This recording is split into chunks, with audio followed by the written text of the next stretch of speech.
الله أكبر الله أكبر لا إله إلا الله الله أكبر الله أكبر. بسم الله الرحمن الرحيم. وبك أستعين وأصلي وأسلم وأبارك على سيد المرسلين. الحمد لله الذي هدانا وجعلنا مسلمين، وممن آمن بما أنزل على محمد صلى الله عليه وسلم، وأصلي على من اصطفاه واجتباه رحمة للعالمين، الصادق الأمين ناصر الحق بالحق والهادي إلى الصراط المستقيم، وعلى آله الطيبين الطاهرين، وعلى أصحابه الأغرار الميامين، وعنا بهم إلى يوم الدين. من يرد الله به خيرا يفقهه في الدين. اللهم علمنا ما ينفعنا وانفعنا بما علمتنا وزدنا علما يرضيك عنا إنك أنت العزيز الحكيم. حياكم الله إخواني في هذا المجلس المخصص لشرح أحكام صلاة التراويح والوتر، وسنبدأ إن شاء الله بالتراويح لما تترتب عليه في الواقع، لما ترتبت عليه في الواقع، أنه الأصل أن نصلي التراويح والوتر يعقبها. فنبدأ على بركة الله إن شاء الله. بسم الله الرحمن الرحيم. طيب، التراويح سميت بالتراويح لأن الناس كانوا يطيلون القيام والركوع والسجود كما تعلمون، فيصلون أحيانا من بعد العشاء حتى الفجر، حتى ما قبل الإمساك، فيذهبون ليأكلوا ويعودوا إلى صلاة الفجر كما ذكرت الروايات. فإذا صلوا اثنتين مثنى مثنى، وهو حديث عن رسول الله صلى الله عليه وسلم أن صلاة الليل مثنى مثنى، فتصلى اثنتين أو تصلى اثنتان ثم يستريحوا بعد الأربع الاستراحة بعد الأربع، ثم يستأنف الصلاة إلى 20 كما سيأتي في عدد الركعات. وفي البداية نقول أنه قيام الليل في رمضان يسمى التراويح، أما قيام الليل في غير رمضان يسمى التهجد. لذلك حديث ستنا عائشة أم المؤمنين رضي الله تعالى عنها أن رسول الله صلى الله عليه وسلم ما صلى في رمضان وفي غير رمضان إلا 11 ركعة تقصد فيها قيام الليل. يعني حمل هذا الحديث من قبل العلماء على أنه قيام الليل، إضافة أنه يعني في بعض الروايات مضطرب، وهناك يعني كثير من المآخذ على هذا الحديث. فإن صح يعني نأخذ بهذا جدلا، إن صح نقول أن حديث عائشة يلزم منه أن التراويح تصح في غير رمضان، لأنه تقول هي في رمضان وفي غير رمضان ما صلى 11.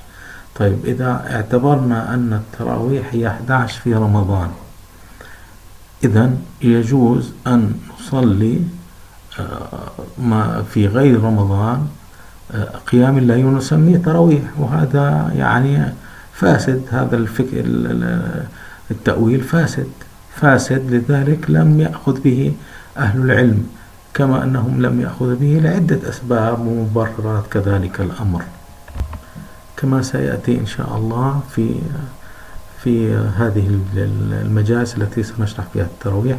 سنأخذ بعض المآخذ ونناقش حديث عائشة التي تبناه الحشوية النابتة، وصاروا يطعنون في السنة التي ثبتت عن سيدنا عمر وعن الصحابة، وهم متوافرون ولم ينكروا عليه كذلك الأمر.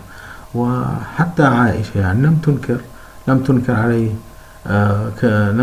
إلا أنها استدركت عليهم هذا الحديث وسكنة عائشة لها استدراكات كثيرة عن الصحابة ولم يؤخذ بها يعني لا معنى أن نركز على هذا الحديث وهو من استدراكات عائشة على الصحابة ثم نترك باقي الاستدراكات. فينبغي أن لا ينظر إلى هذا الحديث بمعزل عن ما ثبت عن الصحابة، إجماع الصحابة وقاموا بذلك في عهد عمر رضي الله تعالى عنهم جميعا، ولم يأخذوا بحديث عائشة. فلماذا نحن نأخذ بحديث عائشة إذا الصحابة لم يأخذوا به؟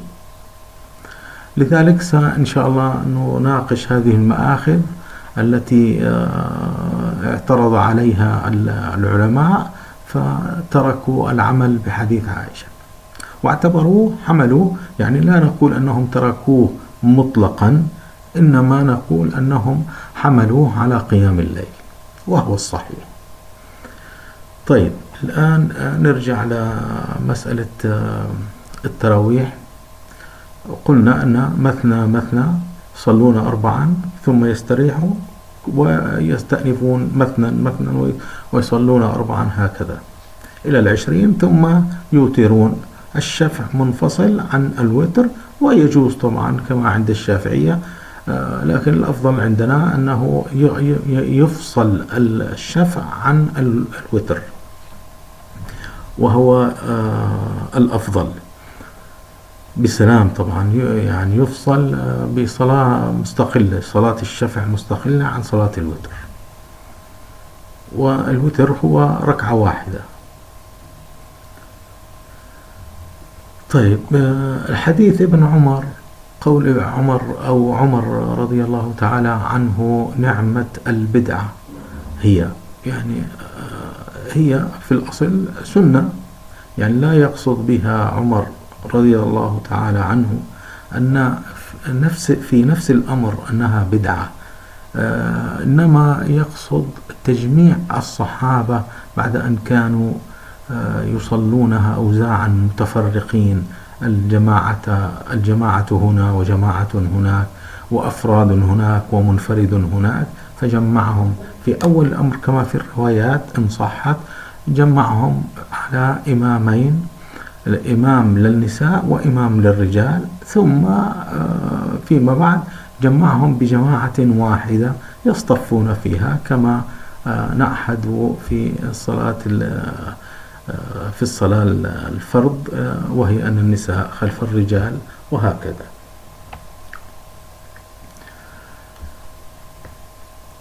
طيب المسألة الأخرى، وهذا طبعا حديث عمر في البخاري ومسلم يعني متفق عليه. طيب الآن ندخل في حكمها. ما حكم صلاة التراويح؟ مندوبة ندبا مؤكدا، يعني مندوبة، فهي من النوافل 10 المؤكدة. ما هي النوافل 10 المؤكدة؟ اللي هي ما قبل الظهر وما بعد الظهر وقبل العصر وبعد المغرب وبعد العشاء وصلاة الضحى والتهجد والشفع والتراويح وتحية المسجد. هذه هي 10 الصلوات المؤكدة المندوبة عندنا في المذهب هي مندوبة. طيب عندما أن نذكر أن هذا هذه الصلاة مندوبة، فيلزم أن نتكلم عن ماذا يتعين علينا في النية. هل يتعين علينا ذكر التراويح في النية؟ طبعا فيها خلاف، لكن المعتمد أنها ما دامت من النوافل ليس من السنن المؤكدة، من النوافل المؤكدة فلا يلزم التعيين، يعني يكفي فيها مطلق النفل. نويت أن أصلي لله تعالى مثلا، وأي إضافة غير نويت الصلاة أو نويت صلاة التراويح أو نويت الصلاة بهكذا مطلقا تكفي. وما زاد عن هذه الصيغة وهذه العبارات التي كنقول لله تعالى مخلصا لله تعالى ركعتين، هذه كلها مندوبات كما ذكرنا في شرح صفة الصلاة. طيب الآن قلنا أنه هذه لا يتعين فيها لا يتعين فيها لفظ التراويح في النية.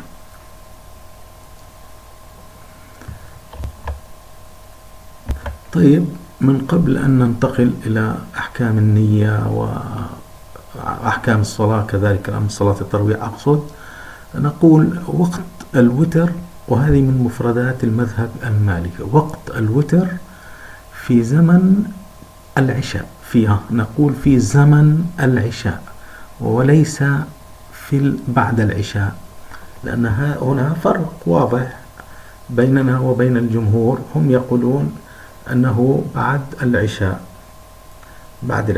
فبالتالي يتضح ثمرة الخلاف وين؟ في مسألة الجمع. إذا أمطرت الدنيا، أمطرت السماء، فجاز الجمع عند الأحناف عفوا الشافعية والحنابلة. الأحناف ما عندهم جمع، يعني هم خارج هذه المسألة. يجوز عندهم تقديم الوتر والتراويح بعد العشاء، لأنه يعقب العشاء عندهم، يعني تبع للعشاء، تبع للصلاة. نحن نقول لا، هو تبع لزمن الصلاة. شو زمن الصلاة؟ في العشاء. إذا قدمت العشاء بسبب المطر جمعا مع المغرب، لا تقدم التراويح ولا تقدم الوتر، لا تقدم. هذا هو المعتمد في المذهب. فلا تصح بعد المغرب ولو بالجمع بين المغرب والعشاء، فلا تنتقل من وقتها. كذلك الأمر الوتر لا ينتقل، وقد شرحناه في صفة الصلاة. قال الأوبي في شرح مسلم رحمه الله: المعروف أنها بعد العشاء الآخرة، فلو أراد الإمام أن يقدمها منع، يعني أنه لا يجوز أن تقول له لا يجوز، على مذهب الإمام مالك، مذهب أهل المدينة. طيب، فإذا فعلت بعد مغرب، يعني لفرضا أن إنسان أو مالكي أراد أن يجمعها، يعني هذا بخلاف أن تصلي خلف شافعي أو خلف حنبلي. نحن نتكلم في المذهب إذا كان كل المجموع الإمام والمأمومين كانوا مالكيين، لأنه هذيك تدخل في قاعدة رعاية الخلاف، سنتكلم عنها إن شاء الله. أما الآن نحن نتكلم ما هو المعتمد في المذهب. إن فعلت بعد المغرب لم تسقط، يعني كونها مندوبة مؤكدة يجب عليك أن تصليها في يجب، ليس بمعنى الوجوب طبعا، ينبغي، يعني لو قلنا ينبغي أفضل، لكن أحيانا نتكلم بيجب ويجوز، ويقصد بها ما يطلب وما لا يطلب، لأنه المندوب والواجب يطلب فعلهم، المكروه والحرام يطلب تركهم. فعندما نقول يجب بمعنى أنه يطلب فعلهم. طيب، إذن فإن فعلت بعد مغرب لم تسقط تراويح. طيب، ما استفاد، يعني ما أخذ ثواب؟ لا، أخذ ثواب، كانت نافلة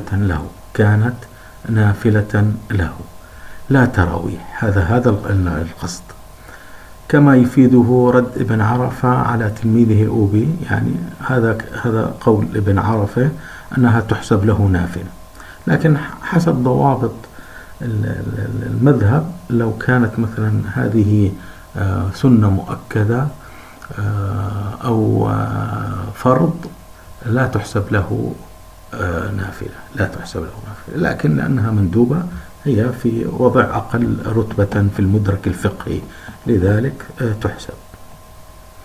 فكلام ابن عرفة سليم، يعني يؤخذ به ويعتمد عليه.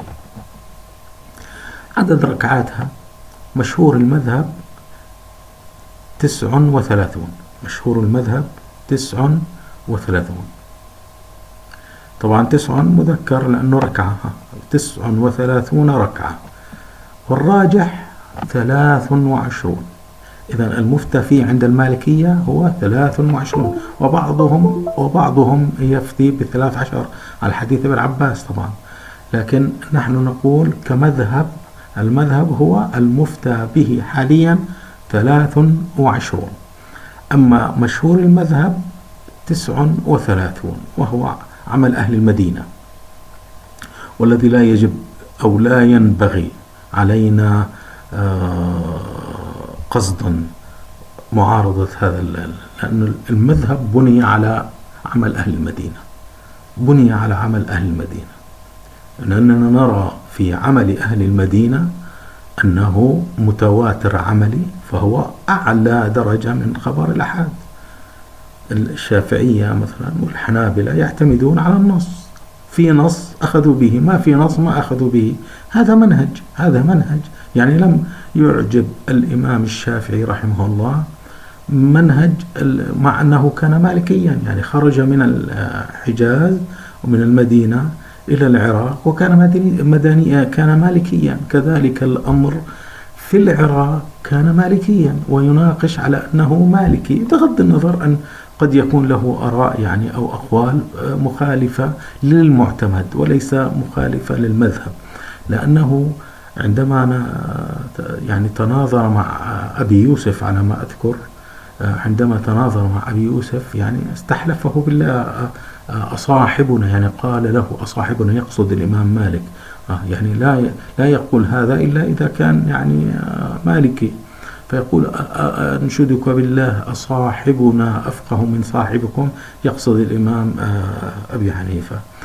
فرد الإمام أبو يوسف رحمهم الله جميعا، طبعا يقدرون العلماء ويفهمون ماذا يقول هذا وماذا يقول هذا، فقدم الإمام مالك، أقر بأن الإمام مالك أفقه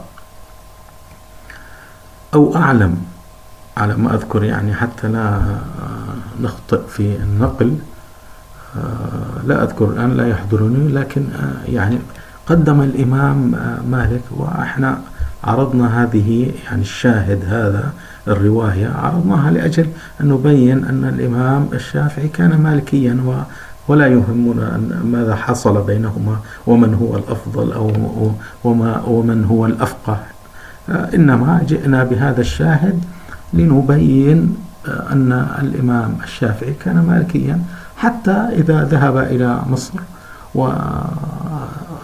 وكذلك الأمر استقبلوه المالكية هناك وأجلسوه وساعدوه كثيرا في الإقامة إلى آخره، لكنه لم يقبل بعض أصول المالكية، ومنها وليس مطلقا طبعا بعض أصول المالكية وأهمها أصل عمل أهل المدينة. طبعا الإمام الشافعي لم يرفضه مطلقا يعني كما يظن البعض. الإمام الشافعي له قول مع تلميذه يونس ابن عبد الأعلى رحمه الله، قال له يعني بصريح العبارة أنك إذا وجدت يعني إذا تحققت من مسألة أن هذا عمل أهل المدينة المتقدمين، يعني قصده الإمام الشافعي، فخذ به لا تنظر إلى الحديث بمعنى آخر. لذلك الإمام الشافعي لم يرفض المطلق، لكنه لا يريد أن يعتمد مثلا المذهب على أقوال مثلا الفقهاء السبعة. مثلا الفقهاء السبعة طبعا منهم 4 من أبناء الصحابة، وجاء بعدهم كبار التابعين من أحفاد الصحابة كذلك. فهو يريد أن يأخذ من يعني خلينا نقول من الجيل الأول اللي هو الصحابة، فإن ثبت عنهم الصحابة أو أبناء الصحابة كذلك الأمر، إن ثبت عنهم أخذ به ودون أن ينظر يعني يرجح على هذا الترجيح. لكن المذهب المالكي اعتمد على مشايخ أهل المدينة وعلى إجماعات أهل المدينة، وقال لا يجوز أن يعني نكسر هذا الإجماع. وكان الإمام مالك يكره كسر إجماعات أهل المدينة، هذا هو الشأن، هذا أمرنا، كان يقول كثير في الموطأ. طيب نقول نرجع إن شاء الله وسنناقش إن شاء الله في آخر المجالس حديث عائشة وكيف قال به أهل العلم وماذا قالوا به ولماذا لم يحتج به بل حملوه على أنه قيام لليل. طيب قلنا المفتى به الآن في المذهب 23 والمشهور هو 39. طبعا بالشفع والوتر يكون 23 بالشفع والوتر، وسنتكلم عن الوتر والشفع إن شاء الله في الفصل الثاني. وهذا الذي جرى به عمل الصحابة والتابعين، ثم جعلت في زمن عمر بن عبد العزيز بعد وقعة الحرة بالمدينة المنورة بوجود رسول الله صلى الله عليه وسلم، فخففوا في القيام وزادوا في العدد. يعني هذه مهمة أن تفهموا كيف يبنى أصول الفقه. يعني هل إحداث الصحابة لهذا الأمر هو إحداث بدعي كما يعني يفهم بعض النابتة؟ لا، ليس إحداث بدعي. فهم طبعا حتى يتهربوا من اتهام الصحابة بالبدعة واتهام عمر بالبدعة ضعفوا الحديث مع أنه ثابت، وبالعكس هو منقول نقلا عمليا. يعني لا يجوز لك أن تنتقد الحديث بالنص وتقول أن سنده ضعيف. كيف سنده ضعيف وقد نقل نقلا عمليا؟ فالمسألة يعني خطيرة جدا أن تعتمد على ال11. لكن الناس يعني الكسل يركبهم دائما، يبحثون عن التهوين، وليس لأجل أن والله حب أو لعيون الألباني ولا عيون ابن باز، ولا يعني حتى ابن باز وابن عثيمين لم ينكروا على في مكة، ما زالوا يقيمون 20 ركعة كذلك الأمر. لكن نقول نحن، وهم الأكثر هم الألبانيين الذين ينكرون هذه السنة الحميدة التي أجمع عليها الصحابة رضوان الله عليهم. فنقول في زمن عمر بن عبد العزيز جعلت في المدينة 36. ليش؟ كلكم تعرفون المسألة، لا نريد أن نطيل فيها. وأن أهل مكة كانوا عند الاستراحة بعد أن يصلوا مثنى عند الرابعة يقومون ويطوفون، والطواف هو بمثابة تحية المسجد، فكأنهم يصلون صلاة. فقال أهل المدينة، شوف كيف الآن المدركات الفقهية كيف تخرج. فقالوا أهل المدينة لم يعتبروه بدعة، عمل أهل مكة لم يعتبر بدعة. فماذا قالوا؟ نزيد نحن صلاة كذلك الأمر، هم لأنه الطواف بمثابة صلاة، قلنا بمثابة تحية المسجد، إذا نحن نزيد صلاة على الصلوات التي نصليها 20 مثلا. فزادوا 36 و3 وتر 39، صلوا 39. وهذا يدل على فهم الصحابة كيف كانوا يفهمون مراد رسول الله صلى الله عليه وسلم في هل يجوز أن يكون هذا الحكم معقول المعنى وغير معقول المعنى؟ يعني هل يستطيعون أن يزيدوا أو لا يزيدوا؟ فهذه الأمور تعلمناها منهم نحن. متى تكون العبادة توقيفية، ومتى لا تكون العبادة توقيفية بهذا المعنى. فعندما يقول الحشوية والنابتة أن الأصل في العبادات توقيف، ليس مطلقا، لكن هم لا يذكرون هذه هي المشكلة عندهم، لا يذكرون هذا الكلام، لأنه في بعض عبادات غير توقيفية تستطيع أن تزيد كما تشاء. فمثلا في الأحاديث التي قالوا أنه في التسبيح مثلا لا يزيد عن 100. طب ما في أحاديث صراحة فيها كان يسبح أكثر من 100 أو يستغفر أكثر من 100 تسبيحة. فكيف تفعلون بهذه الأحاديث التي لم أو أكثر؟ يعني حتى عندما يقولون الأكثر، فكيف أنت تحدد الأكثر بعدد معين؟ لا تستطيع أن تخصص العدد الأكثر، فهو مطلق. يعني عندما يقوم أهل التربية والسلوك عند أهل السنة ويذكرون مثلا الأذكار ب1000 ذكر مثلا في مجلس الأذكار هذا الذي يقيمونه أهل الطرق، الصوفية، فكيف تريد أن تحكم على هذا أنه بدعة؟ لا يجوز أن تبدع إنسان يعني يذكر ويصلي لله تعالى ذكرا مطلقا. كيف تبدع؟ عندما أذكر في رواية عن الإمام علي كأنه عندما عثمان بن عفان كان يصلي في السفر لا يقصر، يعني على ما يحضرني الآن كان لا يقصر، مثلا يصلي 4. فالإمام علي قالوا له يعني أنت لماذا صليت خلف عثمان بخلاف ما كان يفعله رسول الله صلى الله عليه وسلم؟ فقال لا أحب أن أمنع الناس أن تصلي بهذا المعنى يعني. فالمسألة يعني خطيرة أن تبدع الناس لأجل زيادات يعني مفروغ منها أنها تجوز العمل بها ويجوز الإكثار منها كذكر رسول الله صلى الله عليه وسلم. يعني لو مجلس قاموا بمجلس 20,000 50,000 مليون صلاة على النبي، كيف تمنعهم أنت؟ أن لم يرد عن رسول الله. من قال لك لم يرد؟ من قال لك لم يرد؟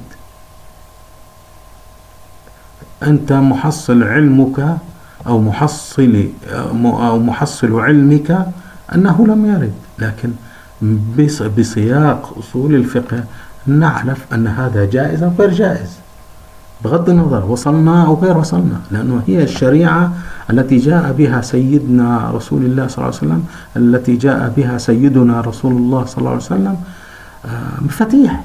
هي مفاتيح. اليوم أكملت لكم دينكم في الأصول.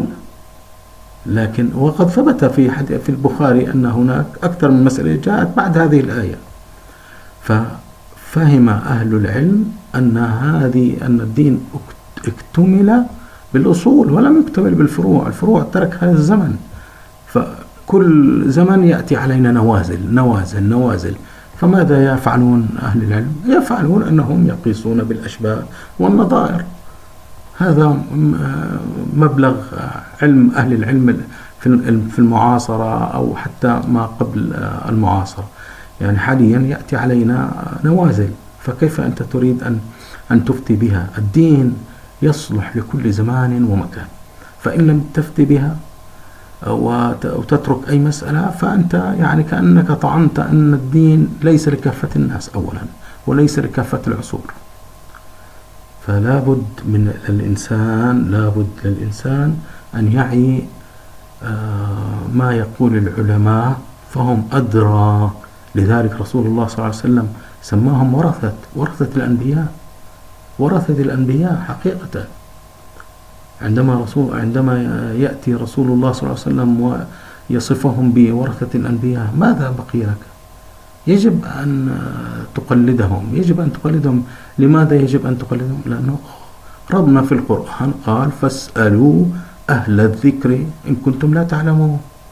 يعني نحن نتبع القرآن ولا نتبع أقوال العلماء، إنما نسأل العلماء من أجل هم الذين فهموا كيف يستنبطونه. كذلك الأمر، كل واحد من راسه يفهم كيف بده يستنبط زي ما بده، ما بينفع. يجب أن العلماء يحيطون بكل المسألة، يحيطون بالأثار بالأحاديث بفهم السلف، ثم ينتجون حكما فقهيا ليس من حديث واحد. وكثير من الأحاديث للعلم، يعني كثير من المسائل الخلاف فيها على نفس الحديث، لكن على فهم الحديث. يعني نفس الحديث، يعني دليل المالكية هذا الحديث، ودليل الشافعية نفس الحديث، ودليل الأحناف نفس الحديث، لكن لكل منهم وجهته في كيف يستنبط الحكم من هذا الحديث. طبعا يكون له ظاهر ليس نصا. إن الخلاف يكون في الظاهر، أن هذا له ظاهر شديد الظهور، وهذا هذا الظاهر أقل منه ظهورا. بينما النص المحكم لا يختلفون عليه يتفقون عليه. وهذا يعني يعلم من كثير من المسائل. إذن خففوا من القيام وزادوا في العدد لسهولته، فصارت 39 بالشفع والوتر. طبعا هذا 39 هو اختيار الإمام مالك كما في المدونة، قائلا هو الذي لم يزل، انظروا، هو الذي لم يزل عليه عمل الناس. طب عمل الناس لم يزل عليه، فيهم أحفاد أبناء صحابة وأحفاد صحابة، فكيف تدعي أن هذا بدعة؟ لا يجوز لك أن تدعي أن هذا بدعة. قول أنا لا أوافق، أنا منهجي أن آخذ بالحديث، ما على رأسنا، نحن لا نريد أن نحجر قول أحد، لا نريد، سواء بالمذاهب أو غير المذاهب، لا نريد. لكن أن تأتي وتطعن في العلماء وأنه هذا فهمه غلط والإمام أبو حنيفة غلط أو مالك غلط، ما بصير، أو الشافعي غلط، كما يعني يشتهر عن بعض هؤلاء المتجرئة على العلماء، يطعنون بهم بالخفي. عاملهم الله بعدله، والله عاملهم بالله العدل، ونسأل الله كذلك أن يعجل في نهايتهم، لأنهم يعني زادوا الضغوطات والانشقاقات في أهل السنة، لأجل أنهم طعنوا في كثير من المسائل، وطعنوا في العلماء، وإن كانوا لا يقولون أننا نطعن، لكن يعني منهجهم هو حقيقة الطعن في العلماء بالخفية. طيب، إذا في المدونة شو قال الإمام مالك عن 39؟ هو الذي لم يزل عليه عمل الناس، أي بالمدينة، بعد عمر ابن الخطاب رضي الله تعالى عنه. اللهم صل على محمد. طيب، الآن يعني خلصنا من وقتها وحكمها، وقلنا أنه استقر العمل على الأول، وهذا ما رجحه وذهب إليه الشيخ خليل في مختصره، لكن المفتى به على 23. طيب، الآن ذكرت قبل قليل، قلت أنه عندما نقول أنها هي مندوبة ندبا مؤكدا، هي إذن من المندوبات العشر، وذكرنا ما هي المندوبات العشر. الآن لها تعلق في مسألة النية، لأنه من أركان الصلاة النية، سواء فرض أو نفل أو سنة، كلها تتشابه في النية، في السجود، في الاعتدال، في قراءة الفاتحة، في الركوع، في جلسات التشهد، لا خلاف فيها هذه في مسألة الصلاة. طيب، الآن بالنسبة لصلاة التراويح يكفي فيها نية مطلق النفل، قلنا لأنها مندوبة، وإن كان فيها خلاف، يعني البعض قال يعني يذكر التراويح لأنها هي مندوبة مؤكدة، لكن المعتمد أنها لا يذكر فيها، لا يجب أو لا يلزم ذكر التراويح في النية، يعني سواء لفظت النية وإن كان خلاف الأولى في المذهب كما ذكرنا، أو لم تتلفظ بها، عقدت النية في قلبك على نويت الصلاة فتصح، نويت الصلاة أو نويت صلاة التراويح كما تريد، لكن القدر الواجب هو نويت الصلاة، أو نويت أصلي لله، أو نويت أن أصلي، يعني مطلق النفل. وما زاد عن هذه اللفظ هو كله مندوب.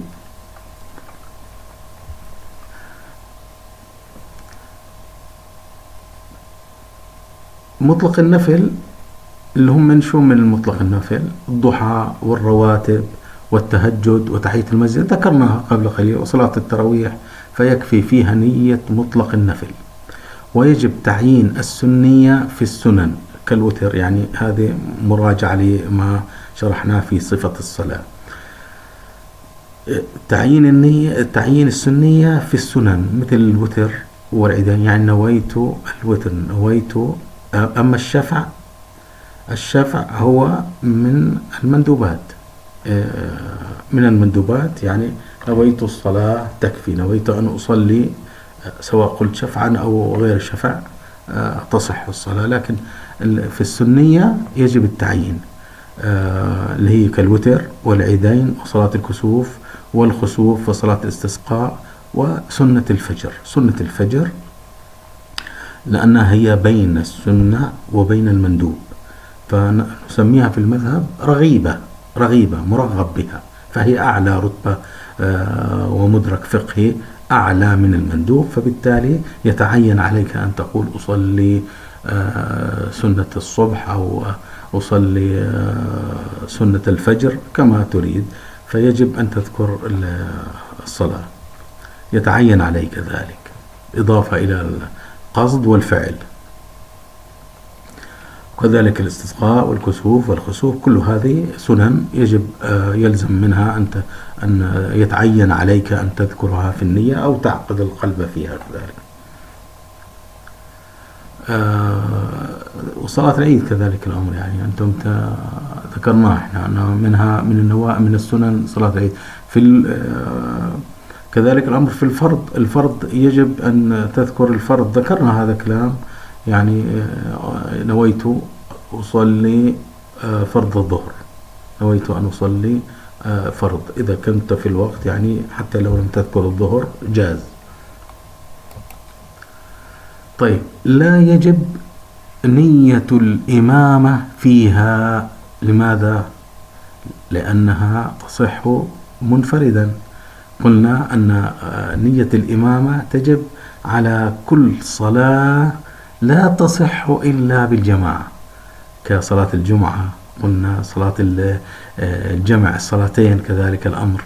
هناك 4 قلنا صلوات، ومنها المستخلف الذي ينيبه الإمام عندما يخرج لسبب ما لعذر، ينيبه كذلك الأمر، يجب عليه أن ينوي الإمامة، يعني نويت أن أكون إماما لهذه الصلاة مثلا، ويكمل ما فيها من إلزامات. طيب، المأموم، نية المأموم شرط لصحة اقتدائه، ومحلها في أول الصلاة، فينوي المأموم متابعة الإمام في أول الصلاة، يعني إذا دخل مثلا مأموم ولم لا يعلم هل هم في التراويح أم في العشاء، ينوي مثلا نويت على نية الإمام، على ما نوى الإمام، هذه تصح. فإن ظهرت أنها تراويح صحت منه كذلك الأمر،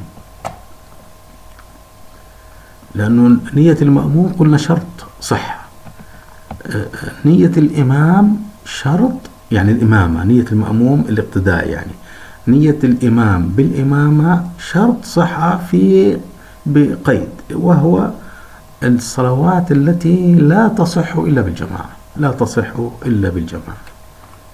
أما الصلوات التي تصح منفردا، يعني صلاة العيد مثلا يصح أن تصليها منفردا، لذلك تنوي فيها سنة العيد، نعم، وإن كنا يتعين عليها السنة وإن كان فيها خلاف، لكن المعتمد هو أن تنوي السنية لأنها لا تكفي مطلق النفل.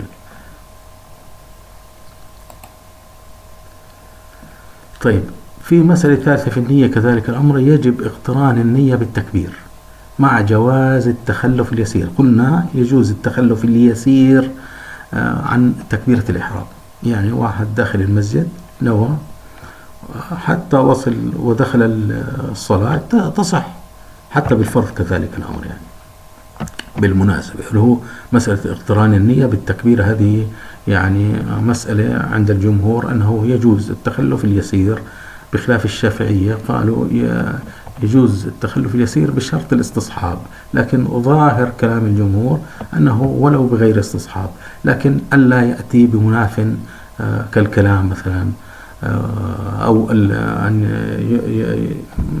يعرج مثلا في طريقه إلى لشراء حاجة معينة من دكان إلى آخره، هذه مناف للصلاة. فإن أتى مثلا بعد الوضوء أو من البيت حتى، يعني يجوز أن بشرط أنه خلاص أنه يستصحب معه النية إلى أن يدخل الصلاة فتصح هذه زمن يسير. أما زمن الكبير أو هناك فعل مناف للصلاة لا تصح، يجب عليك أن تجدد النية، تجدد النية لا بمعنى يعني أن تحدث نية أخرى فوق التي نويتها سابقا، لا. لماذا؟ لأنه النية الأولى إذا جئت بمناف لها أو كان مثلا الزمن طويل التغت، يعني ما في عندك نية صار، يعني أنت تحدث نية جديدة بمعنى هذا التجديد، يعني وليس أن يلزم عليك التجديد، بل يجب عليك النية يعني ابتداء.